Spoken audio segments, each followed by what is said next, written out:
Hello everyone, ఎలా ఉన్నారు అందరూ? Welcome to my channel.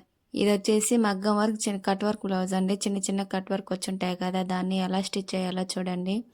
Last వరకు చూడండి, స్కిప్ చేయకుండా. అదేనండి, స్కిప్ చేయడం అంటే మధ్య మధ్యలో కట్ చేసి చూసారంటే నేను ఎలా స్టిచ్ చేసాను అనేది మీకు తెలియదు. అంటే ఎక్కడ ఎలా పెట్టి స్టిచ్ చేయాలనేది కొత్తగా నేర్చుకునే వాళ్ళు ఉంటారు కదా, వాళ్ళకి అర్థం అవ్వాలని ఈ వీడియో చేస్తున్నానండి. మరిన్ని కొత్త కొత్త వీడియోస్ కావాలంటే మీరు నన్ను సపోర్ట్ చేయండి. నేను పెట్టే వీడియోస్కి ఒక లైక్ చేసి సబ్స్క్రైబ్ కూడా చేసుకోండి. ఇప్పుడు చూసారా, హ్యాండ్స్కి మనము ఎలా ఫస్ట్ వచ్చేసి హ్యాండ్ మనం కట్ చేసుకుంటాం కదా, ఆ లైనింగ్ పార్ట్ని మధ్యలోకి పెట్టుకుని చిన్న టక్ ఇచ్చుకోవాలి. తర్వాత వచ్చేసి మగ్గం వర్క్ ఉంటుంది కదా, ఆ క్లాత్కి కూడా అలానే మలుచుకొని మధ్యలో ఒక చిన్న టక్ ఇచ్చేసుకున్నాం అనుకోండి. రెండిటికి ఆ రెండు టక్కులు ఇచ్చుకున్నాం కదా, ఆ రెండింటిని ఒక దగ్గరే పెట్టుకొని అంటే మధ్యలోకి వచ్చేటట్టు వస్తుంది అనమాట. అటు ఇటు రాకుండా ఇలా టక్ ఇచ్చుకున్నాం అనుకోండి. కట్స్ అనేవి రెండు ఒక దగ్గర పెట్టుకొని స్టిచ్ చేసుకున్నాం అనుకోండి, ఈ మగ్గం వర్క్ అనేది అటు ఇటు కాకుండా వస్తుంది అనమాట. చూడండి, ఇప్పుడు వచ్చేసి మనము ఒక స్టిచ్ వేసేసుకోండి.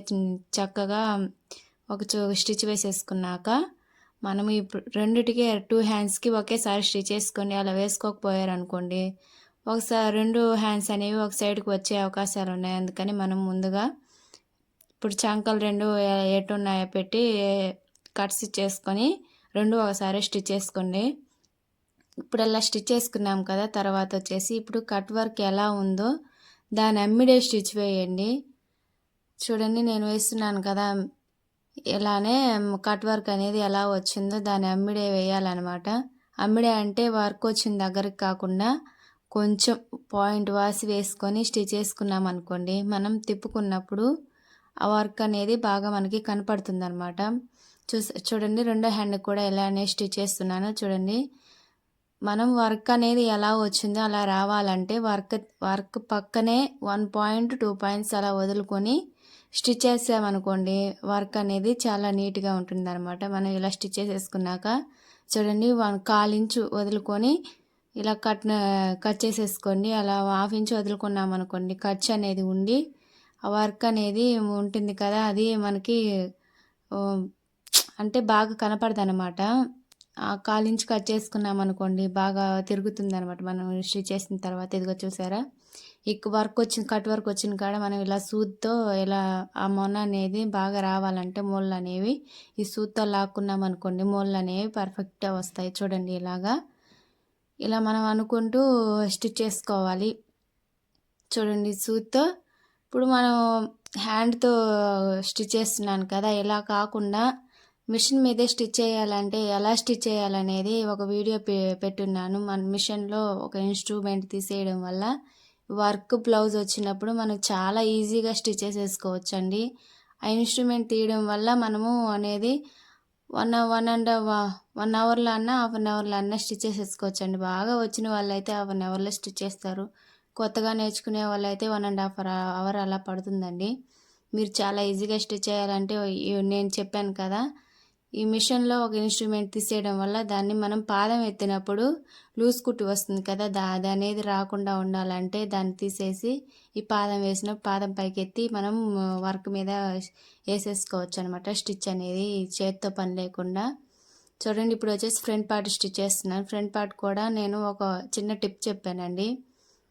ఫ్రంట్ పార్ట్ అనేది రౌండ్ అని పర్ఫెక్ట్గా రావాలంటే లైనింగ్ పీస్ ఉంటుంది కదా, దాన్ని కొంచెం ముందుకి 1/2 ఇంచ్ అన్న 1/4 ఇంచ్ అన్న ముందుకు పెట్టుకొని మనం స్టిచ్ చేసుకున్నాం అనుకోండి, రౌండ్ అనేది పర్ఫెక్ట్గా తిరుగుతుంది. ఇది కూడా ఇక్కడ కూడా మనం వచ్చేసి మనం కట్ వర్క్ ఎలా ఉందో అలానే స్టిచ్ చేసుకోవాలి. చూడండి, ఈ మూలలు అనేవి పర్ఫెక్ట్గా రావాలంటే మనం సూది ఉంటుంది కదా, మిషన్ సూది అయినా హెమ్మింగ్ సూది అయినా దాంతో ఆ మూలల దగ్గర ఇలా లాగామనుకోండి, పర్ఫెక్ట్గా వచ్చేస్తుంది అనమాట.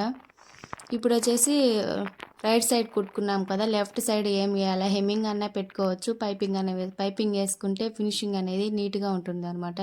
లుక్ అనేది పర్ఫెక్ట్గా బాగుంటుంది. చూసారా, ఇలా మనము రైట్ పార్ట్ అనేది ఎలా స్టిచ్ చేసామో దాన్ని పెట్టి అలా మార్కింగ్ పెట్టేసుకొని సేమ్ అలానే పెట్టుకొని మనం పైపింగ్ అనేది వేసేసుకుంటే లుక్ అనేది బాగుంటుంది. హెమ్మింగ్ వేసుకున్నా కానీ కనపడుతుంది కదా, బయట పడుతుంది కదా, హెమ్మింగ్ అన్నా వేసుకోవచ్చు. లుక్ కావాలంటే పైపింగ్ వేసుకోండి. ఇలా పైపింగ్ పెట్టుకొని వేసేసుకొని మనం ఇలా ఉల్టా వేసేసుకొని స్టిచ్ చేసేసుకున్నాం అనుకోండి, లుక్ అనేది బాగుంటుంది.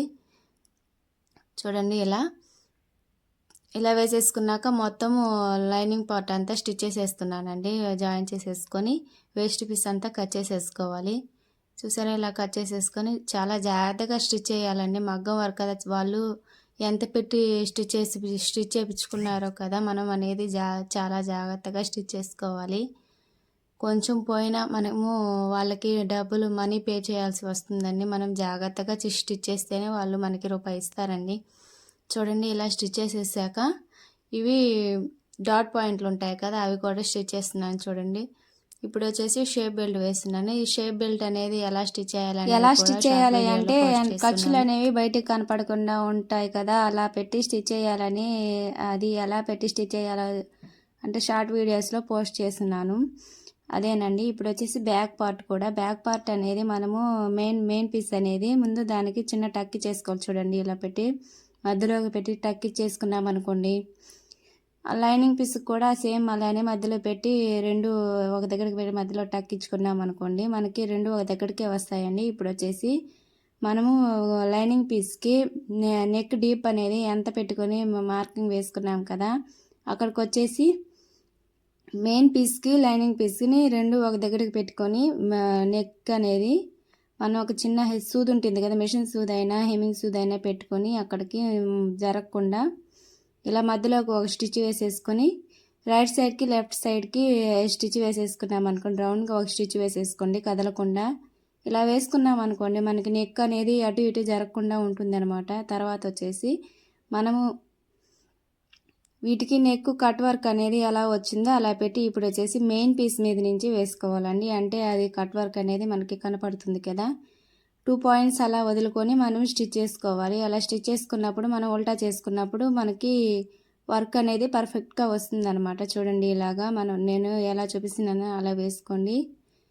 ఇలా మగ్గం వర్క్ వచ్చినప్పుడు ఇలా ట్రై చేయండి ఒకసారి. కట్ వర్క్ అండి, చిన్న చిన్న కట్ వర్క్. ఇది చాలా లేట్ అవుతుందండి స్టిచ్ చేసేదానికి. ఎంత లేట్ అయినా కానీ మనము ఎంత ఇష్టంగా కుడతామో అంత బాగా పర్ఫెక్ట్గా కుదురుతుందండి బ్లౌజులు అనేవి. మనము ఇష్టం లేకుండా కుట్టినా కానీ మనం ఎలా మొగుళ్ళతో కాపరాలు ఎలా ఇష్టం లేకుండా చేస్తే ఎలా ఉంటుందో అలా తగులు పడతాయో అట్లాగే సేమ్ ఇలానే బ్లౌజులకు కూడా ఇలానే మనము ఎంత ఇష్టంగా కుడితే అంత పర్ఫెక్ట్గా కుదురుతాయి అన్నమాట ఈ బ్లౌజులు అనేవి.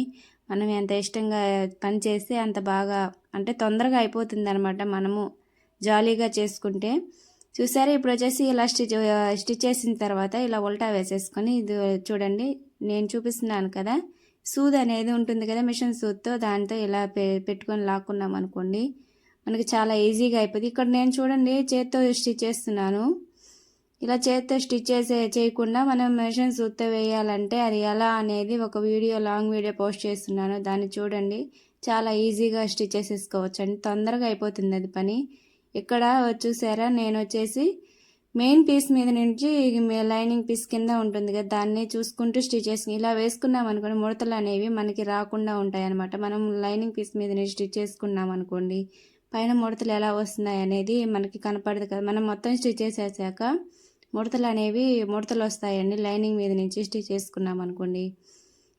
అలా ముడతలు రాకుండా ఉండాలంటే మనం మెయిన్ పీస్ మీద నుంచి చూసుకుంటూ స్టిచ్ చేసుకున్నాం అనుకోండి, బాగా నీట్గా వస్తుంది అనమాట. మనం కుట్లు ఓడతీయకుండా బాగా పర్ఫెక్ట్గా వస్తుంది. ఇప్పుడు వచ్చేసి నడుముకి వచ్చేసి నడుము బెల్ట్ వేసేస్తున్నాను చూడండి, నడుము పట్టి. దీనికి వచ్చేసి 1.5 2 ఇంచెస్ అనే ఇలా స్టిచ్ చేసేసుకున్నాం అనుకోండి, బాగుంటుంది. ఇలా వేసుకున్నాక మనము ముందు డాట్స్కి మార్కింగ్ డాట్స్ వచ్చేసి మన షోల్డర్ ఉంటుంది కదా, షోల్డర్ దగ్గరికి షోల్డర్ అనేది 2 మడతలుగా వేసుకొని ఆ షోల్డర్కి ఎదురుగా వచ్చేదాన్నే డాట్ పాయింట్ అంటారు. ఆ డాట్ పాయింట్లోనే ఉంటుందండి బ్లౌజ్ అనేది. ఫ్రంట్ పార్ట్ కూడా ఈ డాట్ పాయింట్లోనే వస్తుంది అనమాట, ముందు జారకుండా ఉంటుంది అనమాట. ఈ డాట్ పాయింట్లోనే ఉంటుంది మొత్తం. చిన్న చిన్న వాటి దగ్గరేనండి బ్లౌజులు అనేవి కుదరకుండా ఉంటాయి. చూసారు, ఇప్పుడు వచ్చేసి షోల్డర్స్ అనేవి జాయిన్ చేస్తున్నాను చూడండి. ఇలా పెట్టి ఒకసారి స్టిచ్ చేసేసుకుంటే మనకి తొందరగా అయిపోతుంది అనమాట పని అనేది. ఇక్కడ వచ్చేసి షోల్డర్స్ దగ్గర మనకి కుచ్చుకోకుండా ఉండాలంటే నేను వచ్చేసి లైనింగ్ పీస్ పెట్టి స్టిచ్ చేస్తున్నాను చూడండి, ఖర్చులు కనపడకుండా. పిల్లలకు కూడా ఇలా వేసుకుంటే చాలా బాగుంటాయండి, పిల్లలు గుచ్చుకునే ఉంటాయి కదా, అలాంటి వాటికి ఇలా మనం చంకలు జాయింట్ చేస్తాం కదా, అక్కడ కూడా వేసుకోవచ్చు. సైడ్ జాయింట్స్ దగ్గర ఇలా వేసుకున్నాం అనుకోండి, ఖర్చులు అనేవి దూసుకుపోయే ఉంటాయి కదా, అలాంటి వాటికి ఈ టిప్ అనేది యూజ్ అవుతుంది అనమాట. క్రాస్ పీస్ కట్ చేసుకొని ఇక 1 ఇంచ్ అలా కట్ చేసుకొని మనకి రౌండ్ లాగా రావాలంటే చంకల్లో అలాగా ఈ క్రాస్ పీస్ కట్ చేసుకొని ఖర్చులు అనేవి కనపడకుండా ఉంటాయి. దూసుకుపోయే క్లాత్లు ఉంటాయి కదా, అలాంటి వాటికి ఈ టిప్ అనేది యూజ్ అవుతుందండి. మీకు ఈ వీడియో యూజ్ అయితే ఒక లైక్ చేయండి అండ్ సబ్స్క్రైబ్ కూడా చేసుకోండి. మీరు సబ్స్క్రైబ్ చేసుకోవడం వల్ల నాకు మోటివేషన్గా ఉంటుందన్నమాట. నాకు ఇంకొన్ని వీడియోస్ చేయాలి అనిపిస్తుంది. ఒక లైక్ కూడా చేసేసేయండి. కొత్త వాళ్ళు అయితే సబ్స్క్రైబ్ కూడా చేసుకోండి. ఇక్కడ చూసారా, మొత్తం రెడీ అయిపోయిందండి. చూడండి ఎలా ఉందో లుక్ అనేది. చాలా ఫినిషింగ్ అనేది చాలా నీట్గా ఉంది కదా. ఇలా రావాలంటే నేను చెప్పిన స్టిచ్ చేయండి.